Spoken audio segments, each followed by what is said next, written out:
Okay, welcome back to this installment of the Shellcode Obfuscation series here at Red Siege. This time we're going to be taking a look at encoding shellcode as MAC addresses. So instead of using a UUID or an IP address that we used in the previous episodes, we'll be using a MAC address. If you're not familiar with a MAC address, that is a hardware address that uniquely identifies your Ethernet adapter, or that could be your wireless adapter, your Ethernet adapter. It could even be a Bluetooth radio that it would identify using a MAC address. So let's take a look at how this works in practice.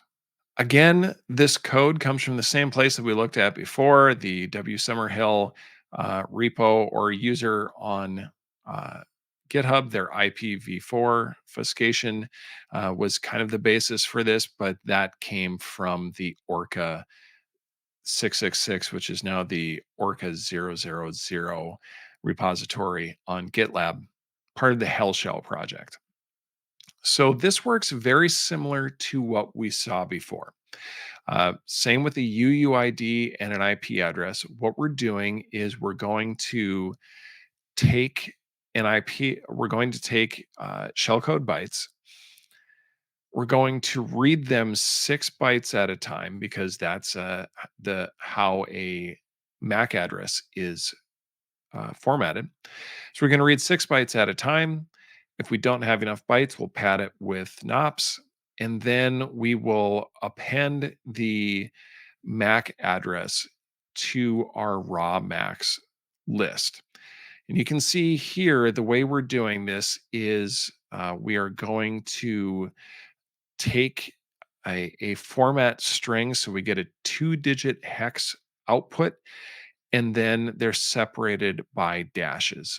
You sometimes see MAC addresses that are colon delimited. However, the particular function that we're going to use to decode these requires us to use a dash rather than a colon.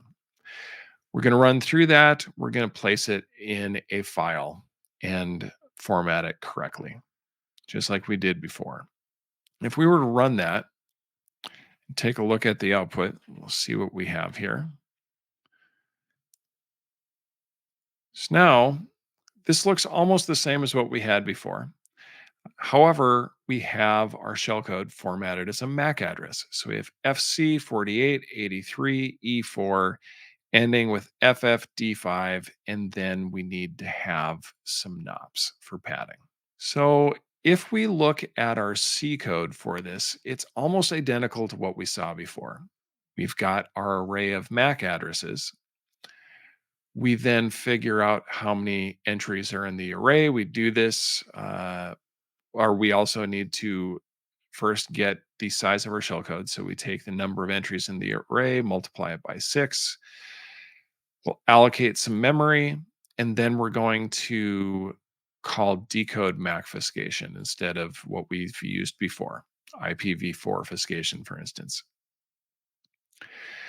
Now we call that, it's almost exactly the same. We've got a terminator, we've got this base address 2, and we set our LP base address 2 to be equal to LP base address. That is the memory buffer that we allocated using virtual alloc plus our increment, which right now our index is 0.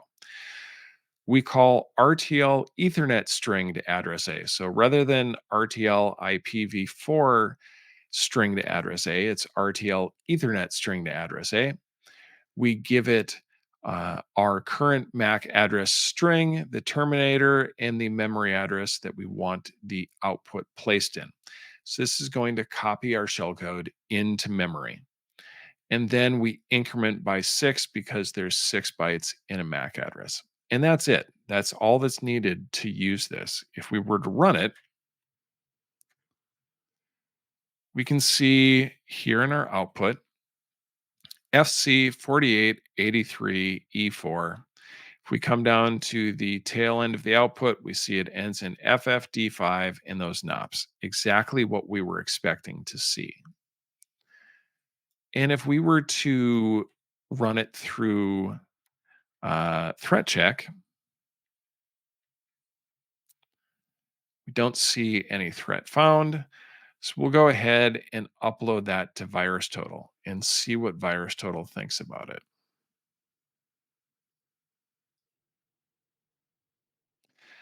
Obviously, this is something we've scanned before. It comes back 8 of 72. So this is better than encoding as UUIDs. This is better than encoding as IPv4 or IPv6.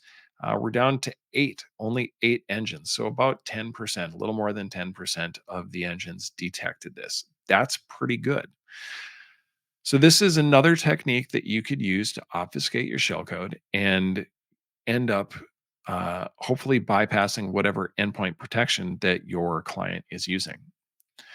So, with that, that is going to be the end of this installment. We have a few more episodes left for you. Be sure to stick around and watch out for the next episodes that will be coming out. Thanks for joining us.